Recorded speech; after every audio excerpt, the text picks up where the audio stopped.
एक बहुत ही भोला भाला सा आलसी लड़का था। वो कोई कामकाज नहीं करना चाहता था, बस खाना खाता, घूमता और सोते रहता था। एक दिन उसे किसी ने बताया कि एक आश्रम है जहाँ पर कुछ नहीं करना पड़ता है और हर दिन 2 समय का खाना और नाश्ता मिलता है। तुम वहाँ जाके क्यों नहीं रहते? उस आलसी लड़के ने सोचा कि यह तो बहुत ही बढ़िया है और वो उस आश्रम में जाकर रहने को सोचा। और फिर वो भोला भाला आलसी लड़का अपना सारा सांसारिक जीवन छोड़कर उस आश्रम में जाकर रहने लगा। आश्रम में एक गुरुजी थे जो कुछ समय सबको प्रवचन देते थे।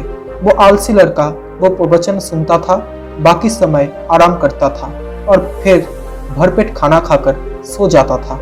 ऐसे ही उस लड़के का दिन गुजरता गया और एक दिन उस आश्रम में कुछ भी खाने को नहीं बना। नाश्ते के समय नाश्ता नहीं मिला। उस लड़के ने सोचा, नाश्ता नहीं मिला तो क्या हुआ, भोजन तो मिलेगा। अब भोजन के समय भोजन भी नहीं मिला। अब लड़का दौड़ के उस गुरुजी के पास गया और उसने पूछा कि आज भोजन क्यों नहीं बना।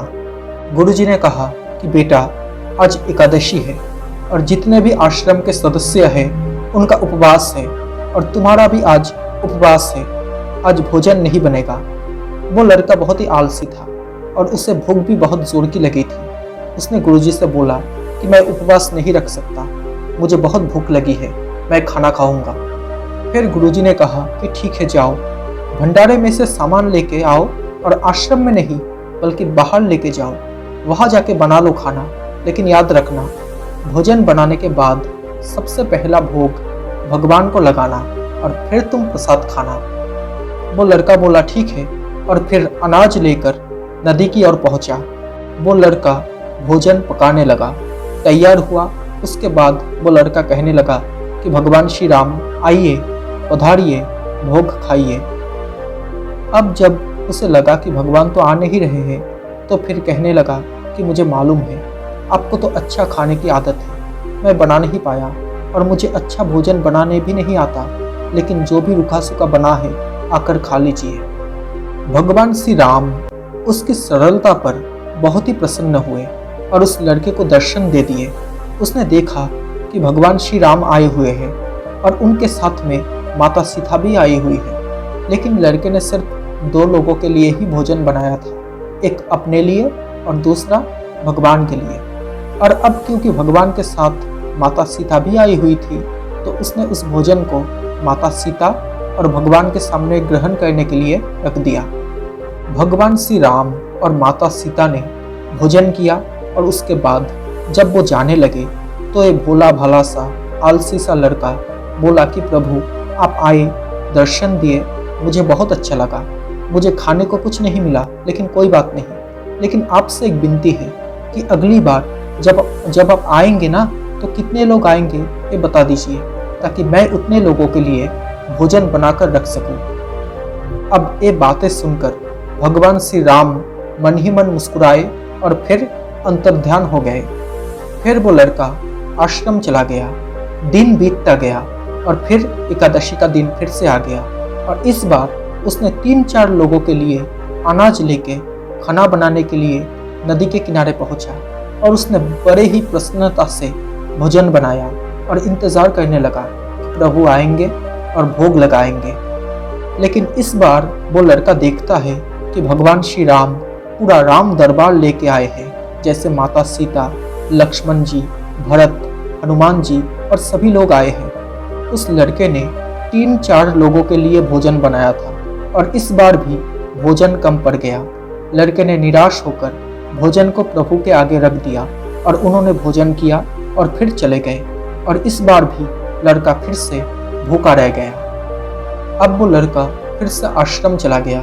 दिन बीतता गया और फिर से एकादशी का दिन आ गया और इस बार गुरुजी से कहने लगा कि गुरुजी मुझे इस बार थोड़ा ज़्यादा अनाज चाहिए। फिर वो गुरुजी सोचने लगे कि इतना सारा अनाज का करता क्या है, कहीं इसे बेचता तो नहीं है। फिर उन्होंने सोचा कि ठीक है चलो, भूख से लड़का परेशान रहता है। तब लड़के ने कहा कि नहीं गुरुजी, मैं भूख से परेशान नहीं रहता हूँ, प्रभु के साथ बहुत लोग आते हैं, उनको भी तो भोजन करवाना पड़ता है ना। गुरुजी को लगा कि लड़का पागल हो गया है, लेकिन गुरुजी ने सोचा कि चलो एक बार चलकर देखते हैं कि लड़का इस अनाज का करता क्या है। फिर वो भोला सा लड़का अनाज लेके नदी के किनारे पहुंचा और इस बार भोजन बनाया नहीं, बल्कि उसने सोचा कि प्रभु हर बार ज्यादा लोगों को लेके आते हैं, इस बार वो जितने भी आएंगे खुद बना के भोग लगा लेंगे। और फिर वो लड़का प्रेम से प्रभु को बुलाने लगा। अब गुरुजी ये सब छुप कर देख रहे थे कि ये भोजन तो बनाया ही नहीं और प्रभु को बुला रहा है, लेकिन लड़के ने देखा कि इस बार प्रभु के साथ बहुत से लोग आए हुए हैं, तो उसने प्रभु के सामने हाथ जोड़ के कहा कि प्रभु माफ करना, आप बहुत सारे लोग आते हो, मुझे संख्या का पता नहीं होती है और मेरी हिम्मत भी नहीं होती है कि मैं इतने सारे लोगों के लिए भोजन बना सकूं। आप खुद आइए, भोजन बनाइए, भोग लगाइए। अब ये सुनकर प्रभु मुस्कुराते हैं और अपने साथ आए सभी लोगों के साथ मिलके भोजन बनाते हैं। गुरुजी ये सब छुप के देखते हैं और फिर लड़के के पास आके कहते हैं कि तुम ये क्या कर रहे हो। तब लड़का कहता है कि गुरुजी, आपको दिख नहीं रहा है कि भगवान श्री राम पधार चुके हैं, माता सीता आई हुई है, हनुमान जी आए हुए हैं और सभी लोग आए हुए हैं, भोजन बन रहे हैं। तब गुरुजी ने उस लड़के से कहा कि तू पागल हो गया है, मुझे तो कोई दिख नहीं रहा है। अब वो लड़का गुस्सा हो गया और बोला, प्रभु आप ये क्या कर रहे हो, एक तो मुझे भूखा रखा है और गुरुजी को दर्शन भी नहीं दे रहे हो, जो मुझे पागल समझ रहे हैं। आप कृपा करके गुरुजी को दिख जाओ। तब भगवान बोले, नहीं, मैं इन्हें नहीं दिख सकता। तब लड़का बोला, क्यों नहीं दिख सकते, मेरे गुरुजी तो बहुत महान है, बहुत बड़े ज्ञानी और ज्ञाता है। तब भगवान बोले, हाँ ज्ञानी और ज्ञाता होंगे, लेकिन तुम्हारी तरह सरल नहीं है, जो सरलता तुम में है वो तुम्हारे गुरुजी में नहीं है। तब लड़के ने ये बात गुरुजी से कह दी कि भगवान श्री राम कह रहे हैं कि आप में सरलता नहीं है, आप मेरी तरह सरल नहीं हो, इसलिए वो आपको नहीं दिख सकते। ये सुनकर गुरुजी की आंखें नम हो गई, वो रोने लगे और कहने लगे कि बिल्कुल सही कहा तुम्हारे प्रभु ने, मेरे अंदर तुम्हारे जितना सरलता नहीं है, और माफ़ी मांगने लगे। और फिर भगवान ने गुरुजी को भी दर्शन दिए।